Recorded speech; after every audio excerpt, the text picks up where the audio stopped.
Welcome to Mind the Major, where I say use your mind, don't lose your mind, don't get left behind, become a mind. We family over here.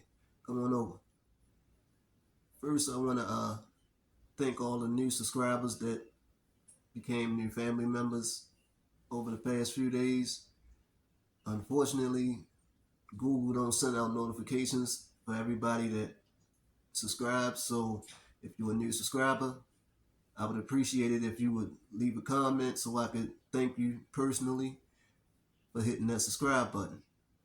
And that video that you watched previously was actually part 4 of a interview that I did. So if you just caught part 4, I would like for you to go back and view the previous 3 parts to that interview, because it was actually a good video. You probably want to go back and check the previous 3 out.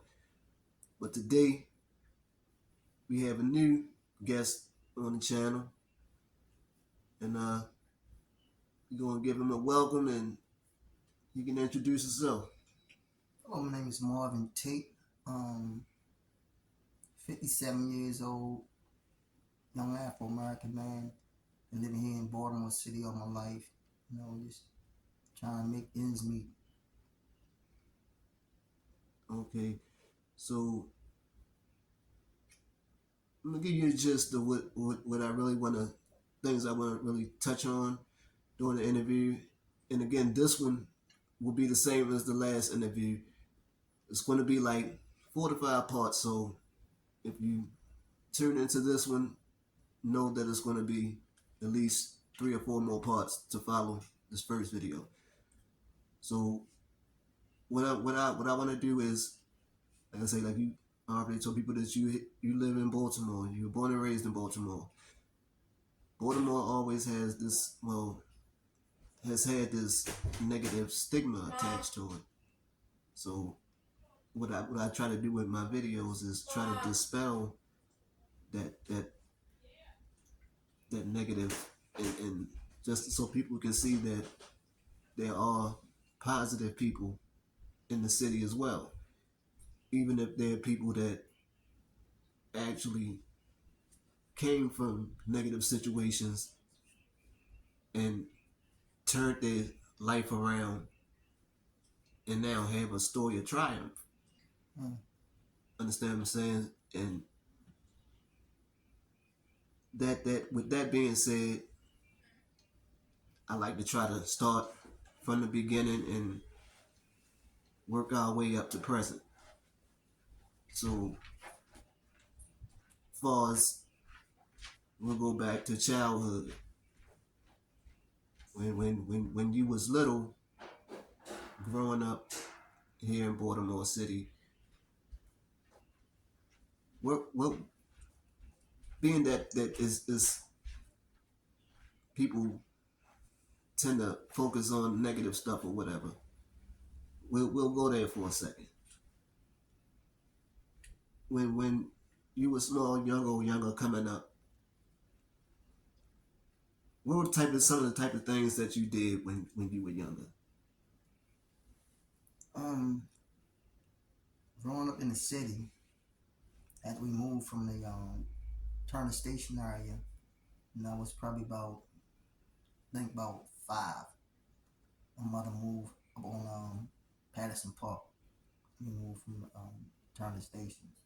When I got up here, met a bunch of little guys. We started hanging out. Like 5 years old, so we was hanging out. Went through kindergarten and stuff, all that together. Then we went growing up. Got to about like 11. I think it was like 11. We moved down to Ashland Avenue by Ashland and Milton. And, little neighborhood there, you get a little old new guy in the neighborhood. So, you gotta feel your way through. Fighting, my oldest brother, his homeboys thought they was gonna just jump on him and beat on us because we're younger, put frogs in our arms and all that stuff. And so you have to fight your way through all this stuff. And as a young one, everybody was like, oh, he crazy. So everybody called me crazy. So I started acting like I was crazy. Doing things that people that they quote unquote say crazy do. Fight all the time, take stuff, crack in your head, do all kinds of stuff, bust people windows, uh, whatever, steal cars, did all that stuff. And but one thing we did do, even though we did all that, we had love inside of our neighborhood. All the people that I grew up with, all my buddies. I'm really not trying to name no names, but they know who they are. And we had love. We fought each other. I mean, really fought, bust each other's nose, swore eyes, the whole 9 yards. But we came right back out that same day, the next day, and we were still friends. None of my friends, from childhood all the way up to present, none of us never ever pulled a weapon on each other. We never ever drew a weapon on each other. We fought with our hands, and we beat each other up, bust each other's nose, black each other's eyes, whole 9 yards.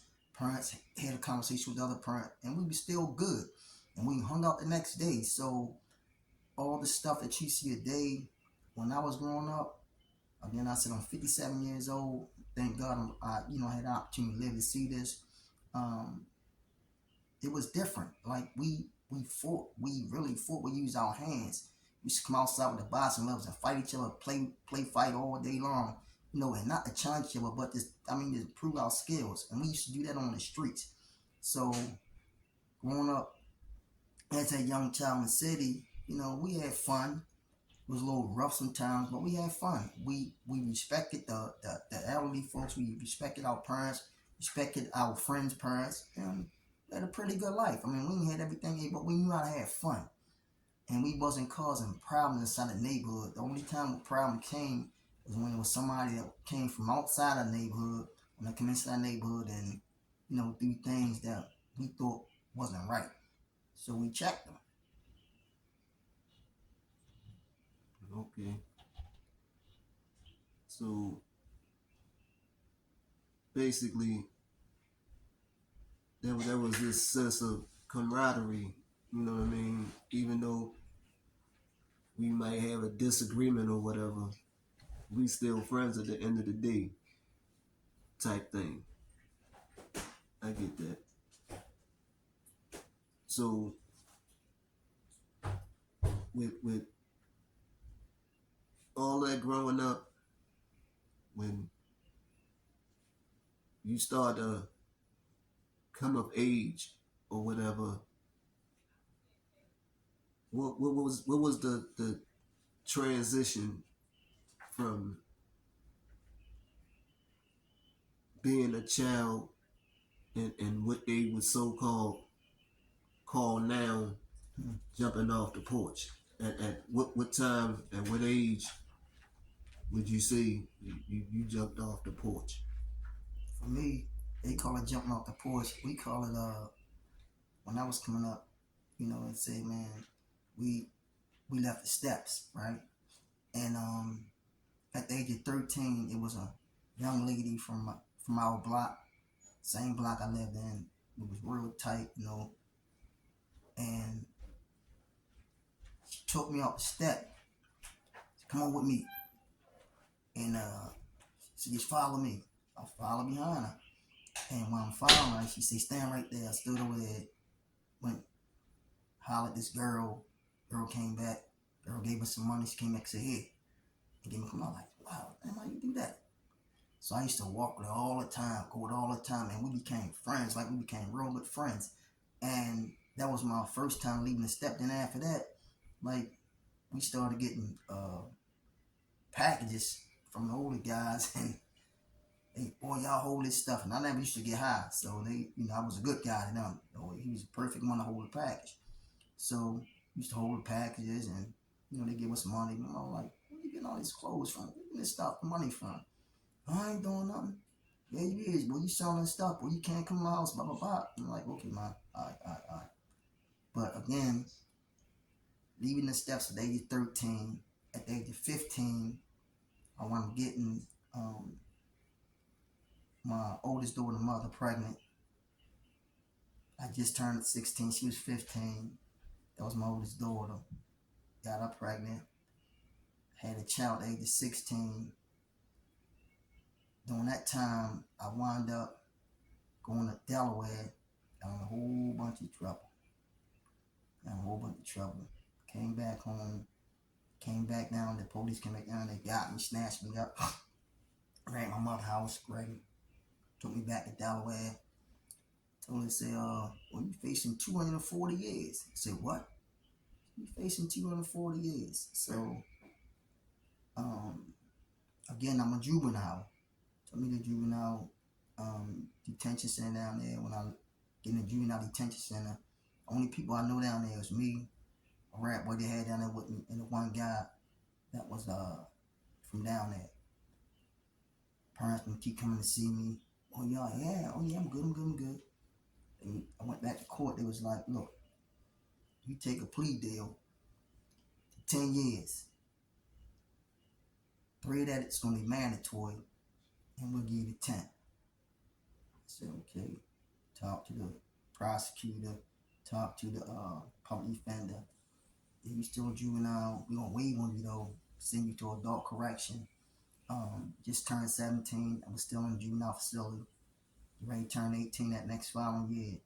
It was like, okay, we're gonna remand them back to juvenile facilities, but when they turn 18, we're gonna send them to adult correction. They sent me to adult correction, got in there, and the whole time I was there, met up with my rap buddy, the one I was down there with on this charge. Got through that. Again, we down there doing some stuff we shouldn't have been doing, but at the end of the day, make long story short, again, I'm not naming names. It's like you have to feel your way no matter where you go at. Your environment is not going to dictate to you who you are as a man.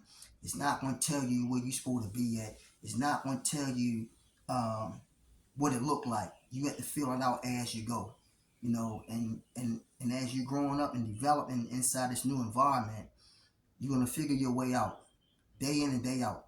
You're going to figure your way out because a man is going to survive no matter where you put him at, whether you put him on the moon, whether you put him on the sun, whether you put him inside a basement, he's going to learn how to survive. So your survival skills is automatically kick in. So it was about survival techniques, learn how to survive, and making your move as you go. So I did that. Came home, I think I came home in 87. I came home in 87. Everything was totally different when I came home. Like, it was different. And I went into 83. I came in 87. I came back out in 87. And the whole things have changed. Like, everybody, the young cast was out there, was doing what they was doing. The older cast was basically, majority of dudes that I used to, hold stuff for, they was getting high now when I came home. Like, wow. They was the ones that was using. They was getting high. And now the younger guys was the one pushing the stuff real heavy. But when I looked at older guys, I didn't look down on them. I didn't, think they was no bad than me or whatever. I looked at them and say, man, I still got love and respect for you because you was the one who showed me and you took care of the whole community when y'all was out here doing y'all thing. Y'all took care of us. So, I want to meet somebody and I got the role again. Within 6 months, I think 6 months, got plugged back in, took another hit. This time, they tell me, okay, house raid. They tell me, they said, boy, look, we trying to give you 54 to 92 years, right? And my mother kept telling me, said, no, they trying to give you a lifetime. I said, nah, man, that can't be right. So when I got up in that courtroom and the judge said what she said out of her mouth, like, yeah, we're going to give you the double enhancement penalty. The 54 came from the 27, which was double, which is 54. And then they took that 54, they took it, rounded off to 92 years. I was like, okay, all right, they really trying to knock my head off. Prosecutor jumped and said, no, we ain't trying to give them that kind of time. Just make sure the first 10 of it is mandatory. So they wanted to give me, I had like 29 in 8 months.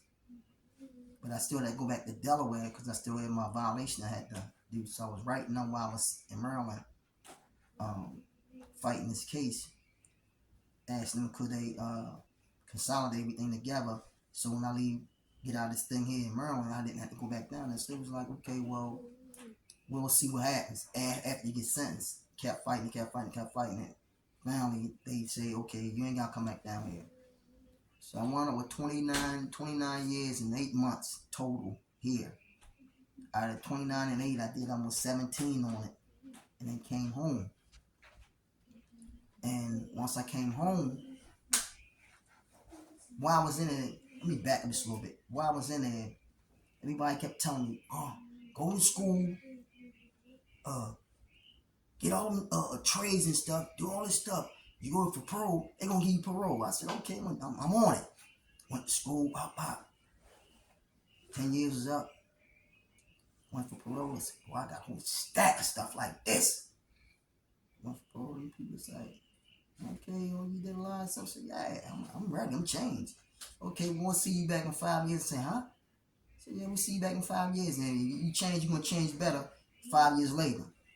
I said, man, some people sent me back, told me to come back in 5 years. I'm going to change more. So I'm sitting back and I'm trying to wrestle with my feelings now. I've been programming, I've been doing these groups, I've been doing this. But it was a whole plan that Allah had gave me, that He had blessed me to be able to take this program that I was helping people figure out how to control anger, conflict management, communication, community building. And I took this program, I utilized it. And this program allowed for me to change as a man, along with my religion. It allowed for me to become something better. People seeing something different in me. So I said, you know what? I took all this stuff because I was trying to get back home. But God had a better plan for me, because He took the same things that I was trying to use to get back home, and I wasn't ready. I really wasn't. I wasn't ready. And He allowed for me to take it and develop myself.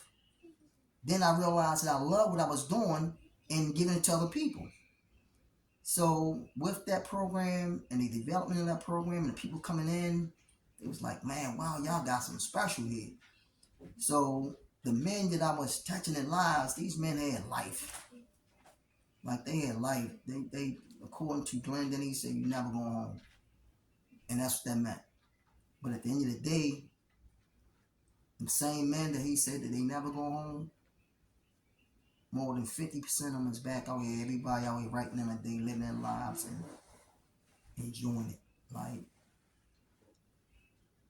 it's a hard walk, but it's a story that need to be told, because if it's not told, all you know about or hear about is what you see on the news, in the newspapers, or word of mouth. But to live the story, and to be able to come back out on this side of the wall and to look at the reality of really what happened, and then take that, what you have learned while you was there, and conform it and make something better while you out here today, man, it's a living testimony.